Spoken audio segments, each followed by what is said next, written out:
Kinachoendelea: vita ya Urusi dhidi ya Ukraine. Kiev yenyewe imeipa Moscow misingi ya kufanya mashambulizi makubwa ilipofanya uvamizi dhidi ya viwanja vya ndege vya kijeshi vya Urusi. Rais wa Marekani Donald Trump anawaambia waandishi wa habari, naam, walimpa rais wa Urusi Vladimir Putin sababu ya kwenda kuwahusisha kuzimu. Hilo ni jambo ambalo sikulipenda nilipoliona. Nikasema haya, twende sasa, itakuwa mashambulizi. Kiongozi huyo wa Marekani alisema akizungumzia mashambulizi ya Kiev na mashambulizi makubwa ya kulipiza kisasi kwa Moscow.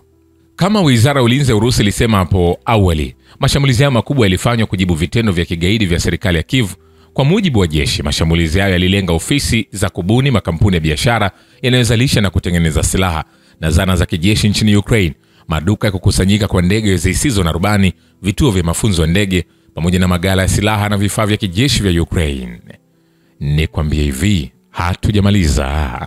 Vilevile, kansela wa Ujerumani Friedrich Merz anajaribu kila mara kumshawishi rais wa Marekani Donald Trump kuanza tena kuzusha mzozo nchini Ukraine. Naibu waziri wa mambo ya nje wa Urusi Sergei Ryabkov anasema kwenye mahojiano, wataalamu wa mikakati wa Brussels wanaendelea na majaribio yao ya kumshawishi rais wa Marekani Donald Trump kurejea kwenye sera iliyofuatwa na mtangulizi wake Joe Biden.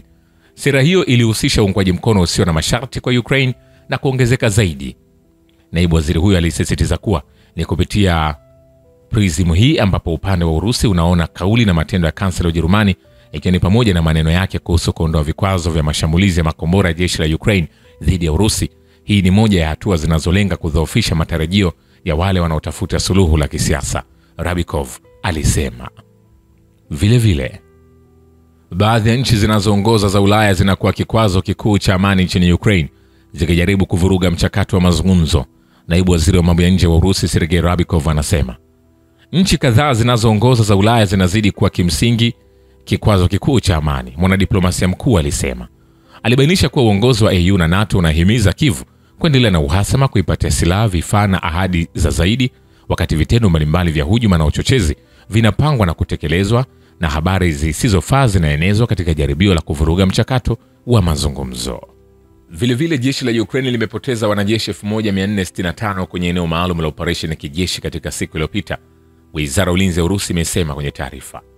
Hasa jeshi la Ukraine lilipoteza zaidi ya askari 230 kwenye eneo la uwajibikaji la Battle Group ya kaskazini ya Urusi, zaidi ya askari 225 eneo la Battle Group West, askari 190 eneo la Battle Group kusini, zaidi ya askari 515 kwenye eneo la uwajibikaji la kituo cha vita, 205 eneo la mashariki na askari 205 kwenye eneo la mapigano. Nikwambie hivi, hatujamaliza.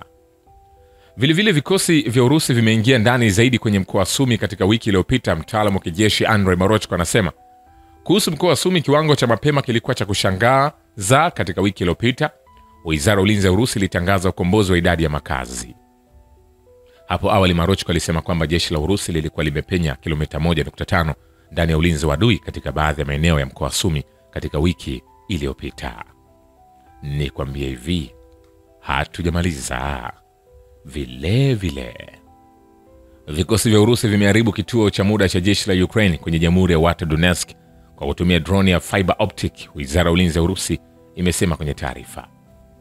Wanajeshi wa Urusi wamechukua udhibiti wa sehemu ya barabara kuu wakati wa mapigano karibu na Yunakovka katika mkoa wa Sumi na kuwanyima wanajeshi wa Ukraine fursa ya kurejesha nafasi zao zilizopotea hapo awali. Mtaalamu wa kijeshi Andrei Marochko anasema mnamo Mei 31, Marochko alisema kwamba wanajeshi wa Urusi walikuwa wameingia Yunakovka mara kadhaa kuhakikisha wanafanya uchunguzi.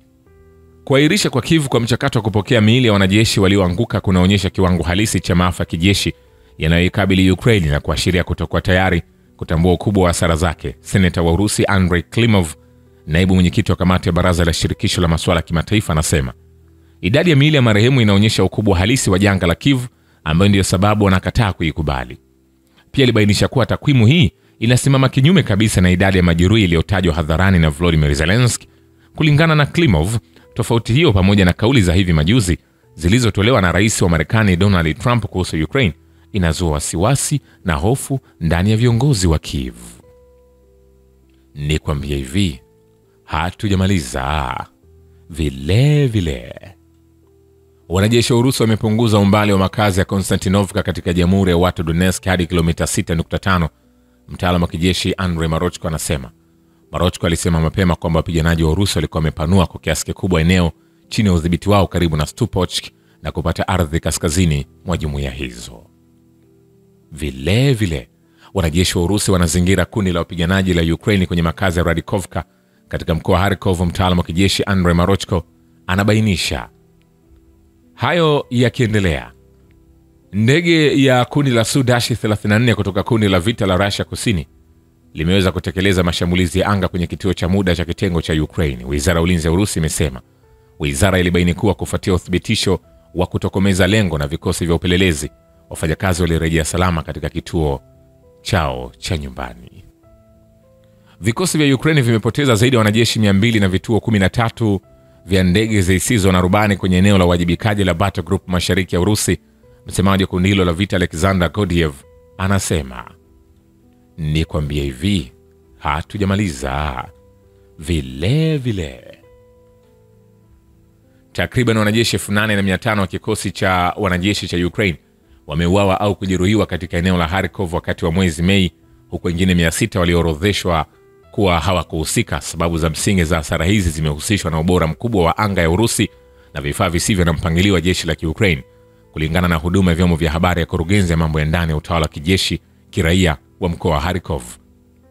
Hapo awali mkuu wa ujumbe wa Urusi katika mazungumzo na upande wa Ukraine, msaidizi wa Rais Volodymyr Medinsky, aliripoti kwamba Juni 6 kwa mujibu wa makubaliano ya Istanbul, upande wa Urusi ulianzisha operesheni ya kibinadamu ya kuhamisha miili zaidi ya 6,000 ya askari waliokufa wa Ukraine kwenda Ukraine, pamoja na kubadilishana kwa wafungwa waliojeruhiwa na wagonjwa, pamoja na wafungwa wawili wa vita. Walakini Medinsky alibaini kuwa upande wa Ukraine uliahirisha bila kutarajia mapokezi ya miili na kubadilishana wafungwa kwa muda usiojulikana.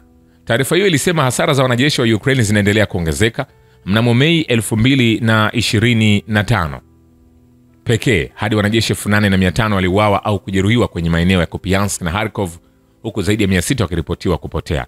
Sababu kuu ni utawala mkubwa wa vikosi vya anga vya Urusi na vifaa vya machafuko vya jeshi la Ukraine. Shukrani kwa Babu ya Kivita na Historia ya Dunia. Mimi ni Richard Show, The Rich Voice. Ni follow Instagram na TikTok kama Rich Voice Official. Asante.